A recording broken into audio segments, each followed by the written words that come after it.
Hey, morning.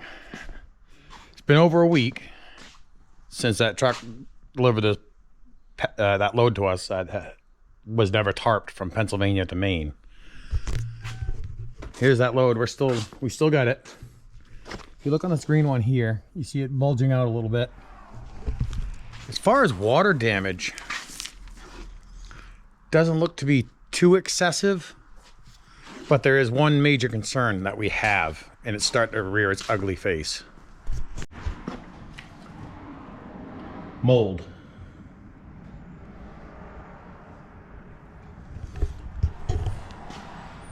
It's starting to rear its ugly face on some of these blocks. Right there. Right there.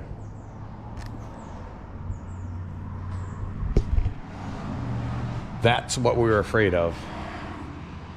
I mean, as far as back there, as you saw, it wasn't that bad to create water damage, but it's the mold on them now that's got us concerned. Won't be long before we fire these things up. I'm probably gonna fire them up soon. Make sure everything works on them. Have them cleaned, and then we'll be pretty much starting them up for the season. But right now, it's what, 60 degrees out? 9 o'clock in the morning on a Saturday, early October. Yeah, it's not gonna be that much. They talking next week up here, we're supposed to have a cool down. There we go. You know, but just walking through the warehouse, looking at damage. And we got stuff that's been damaged during shipping. So yeah, it's I got my daughter out front, she's answering the phone. Got that one down there got damage. I think those two are damaged too, but it's on the other side. It happens with the amount of stuff. Oh, here's another one. See, like, this is a Matra. That's a Wood & Sons. Those are the 20 pound bags. Got damaged Vermont over here. I gotta find out what's going on, what happened here. I'm missing a tail light. Get that one that works. Those ones just gone. I had to pull a truck out. Had a customer show up first thing this morning. I had to get a pallet out of that back corner, so I had to pull a truck out to get to the pallet. So I gotta figure out what's going on here. Got an oil leak. I gotta fix that. And what else do I gotta do? Oh, my pickup. The light that between the bumper and the tailgate came in. Still waiting on the circuit board. They said they're gonna send me a circuit board for that. Putco sent me that. That's X-Brite. So yeah, it's gonna be one of those days. But all right, I gotta go up front here, see what I think I just heard my daughter holler my name, so I'll get back to you. Well, I figured out what was going on with this. Figured out I gotta do something on this truck. We got an oil leak and a fuel leak, but I don't know if you can hear that tick, tick, tick, tick, tick, tick. I'll go over here on the other side. I think what's happening, you can hear it right here. That thump, thump, thump, thump, thump, thump, thump. I think the overhead, the valves, since he's had this motor rebuilt, he's never had the valves adjusted. I think it needs a valve adjustment. So I got a fuel leak and an oil leak to repair right now, so let's get on that. Yeah, I figured out what those two leaks were. It was me last week. If you recall, I took this from here, this whole piece off from here to here. So I took off to change the diaphragm in. And these two bolts right here, I didn't tighten to 90 foot-pounds. 90 inch-pounds, I should say, of torque. So, yeah, it was my fault. I didn't tighten it up properly. So now, I gotta look up. I'm pretty sure that's what the issue is it needs a valve adjustment. Oh, turn off. Thank you. So there's that. That's taken care of right there. Now I just got to figure out what's going on causing all that thumping noise. And it's on the intake side, so it's got to be an intake valve. It needs an adjustment. See if I got a buddy of mine that does that. Works on cat engines for a living. Give him a ring, because I don't have the proper tools to do the overhead. I don't have the feeler gauges, and they got a nice. Yeah, I could do it probably, but I don't have the feeler gauges and a few other things, and I really don't trust myself that much right now to do something internal on the motor. But I'm gonna continue, looking for problems. The problem is, I always find problems, because my middle name's Trouble.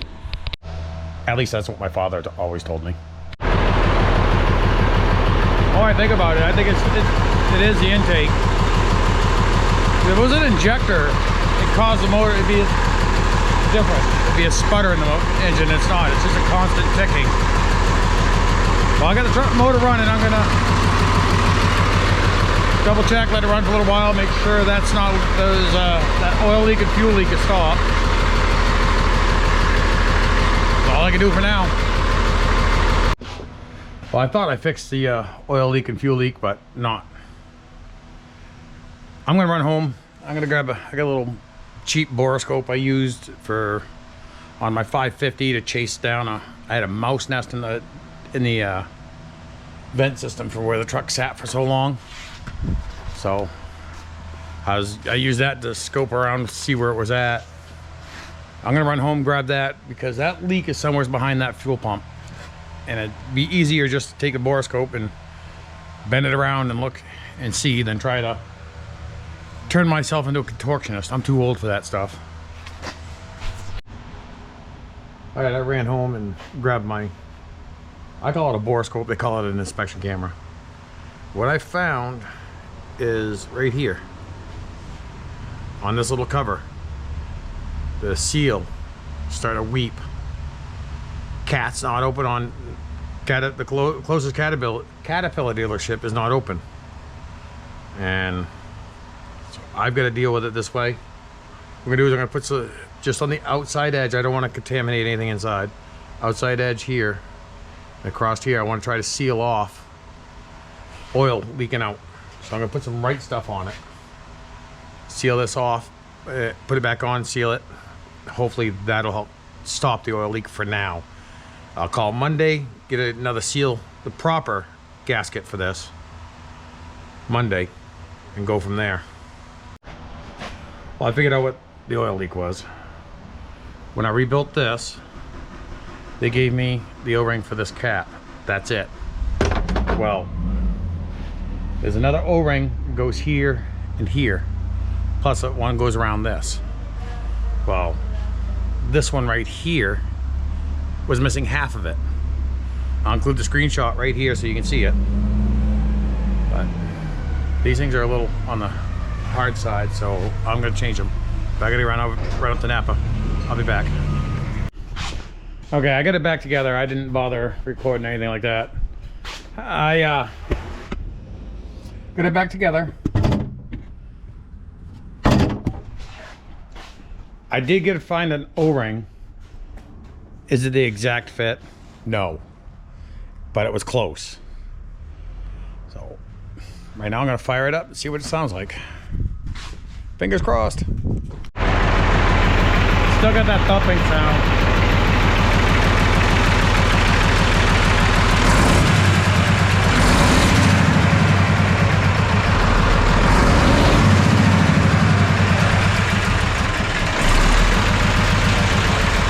That's because the turbo's not spooled up enough. Don't think it does it all the time. It doesn't. When it gets going, you get when the turbo's spooling, it doesn't smoke at all. It's just because it's at such a low idle. I'm putting more fuel to it. It's more fuel than there is air, but once the turbo spools up, it goes away. I gotta keep. Look at this stuff. That thumping sound seems to have gone down some. I gotta get over here. We did the intercooler last time. Somebody put this on backwards.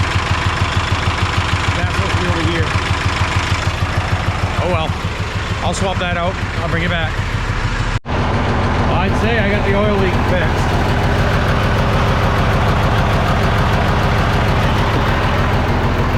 No drips. It's been running for 10, maybe 15 minutes at the most.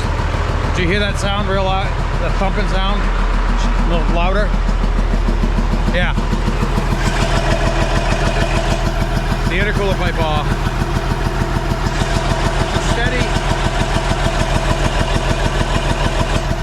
It's a steady flow. There's no, it's not pulsing. I still got to figure it out. I do believe it's just the valves. The valves and the jakes need to be adjusted. The motor was rebuilt 3 years ago, and they put a new head on it, but it hasn't. The valves have not been adjusted since then. Is what I'm thinking. It's going to definitely need a overhead. Overhead, as in the valve adjustment. All right, I'll get back to you. I got to try to fix a few things, adjust a few things here real quick, and I'll get back to you. Yeah, I had to do some adjustments on intercooler lines. This one here, going down and across. It was actually resting on this line, coolant line for the compressor. That would not have been good. Resting on there, chafe through, blow the best case scenario would be blow the boot for the intercooler. And that'd just make it doggy as hell. Worst case scenario, chafes a hole in that oil line, sprays oil all over the motor, and that's a mess. Okay, now that I had my squirrel moment, I'm just trying to think of everything that I had to do on the truck today. Ugh, flashlight facing the wrong way. Well, at least I got those oil leaks and fuel leaks fixed. I got the intercooler line on that side, way over there on the other side. I got that flopped around, so it's up off the oil lines. There's something else I need to do, and I'm completely drawing a blank. But what I'll probably ought to do right now is clean up this mess. So I'm gonna do right now, and clean the flashlight. She got oil all over it from when I was trying to find the oil leak. As far as I know, she got oil on the cover. This is a damaged pallet. The oil's not gonna soak through the plastic cover, so I'm good there. I'm gonna just clean up my mess, and I'll see you in a few minutes. Well, we lucked out. I got a guy coming down here run an overhead on this. Check the valve, do all the valve adjustments, check the jakes, everything like that. So I gotta get this thing spun around, backed in here,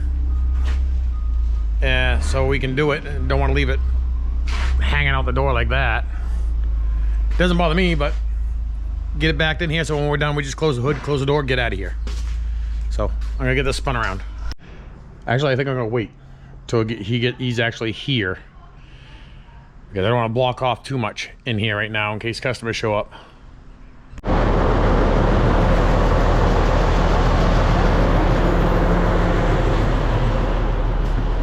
Wasn't a valve adjustment. One of the jakes on a single cylinder was hanging up. Pulled the cover off, and he just wiggled some stuff around, reached underneath, and went, oh, and popped. So it's all there now. All right, back to square one. I think the jakes need to be rebuilt now. Put everything back together, started it up, turned the jakes on. Same issue again. So I think we gotta, one of the jake heads needs to be rebuilt. But it is what it is, can't change it. So please like, share, subscribe, comment, stay safe. I'll see you in the next one.